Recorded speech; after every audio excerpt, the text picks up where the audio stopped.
So let's take an example. Let's say a new word is disaster. All right.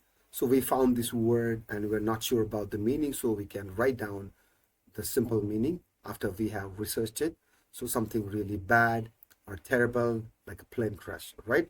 Let's look at the word family. So the word family, the adjective is disastrous and the adverb would be disastrously.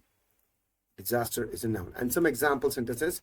So the global pandemic was a disaster for small businesses, and it would be a disaster if we were to lose the house. The both of those, we can find those sentences on sentence.com and add them to our booklet. It's going to be very helpful. We can also add some synonyms like catastrophe, calamity, tragedy, and also some antonyms like blessing and miracle and things like that. And by expanding our vocabulary, one word, we end up expanding by a lot more words. So our vocabulary starts to snowball, get bigger and bigger.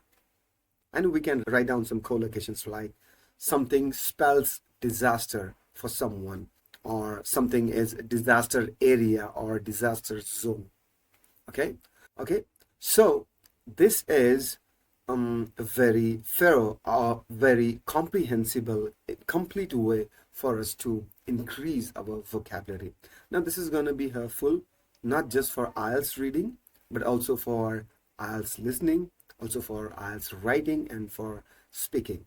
Because we'll know more words, understand more words, and by doing this process, we'll be able to use those words in lots of different ways and in a very natural way. So I really suggest that you try to follow this process. Now, as you are improving your vocabulary and studying, doing things like that, there are few mistakes that are very common I would like you to avoid. So the first one is trying to learn all of the words in the dictionary, trying to get every word in the dictionary, right? This is like eating dictionary. That's a mistake because it's, number one, not realistic. There are too many words, and number two, it doesn't really allow you to use those words. So instead of going for the dictionary, okay, let's start with A. Now A, adverb, apple.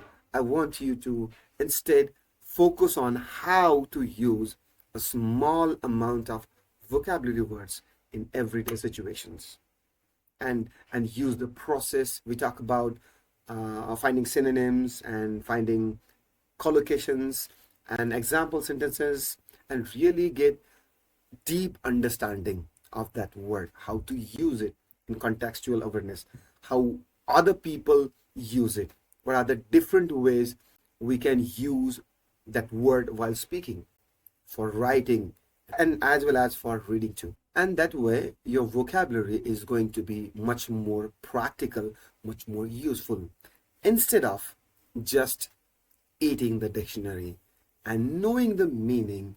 Kind of a lot of word will be able to use them as well. So they'll be part of your active vocabulary, and that is much better result for you. The second mistake is that people often ignore the pronunciation and the grammar and the collocations of a new vocabulary words. So they only know the meaning of that word, and they only know when they see it. All right. So the way to avoid that is to follow the process I have suggested. And that way, you are going to know how to say it, you know how to use it. That would be more useful. And the more than you use it, for example, you use it in your writing and speaking and in your reading, the more you use it quickly, you will remember it. So everybody is a winner.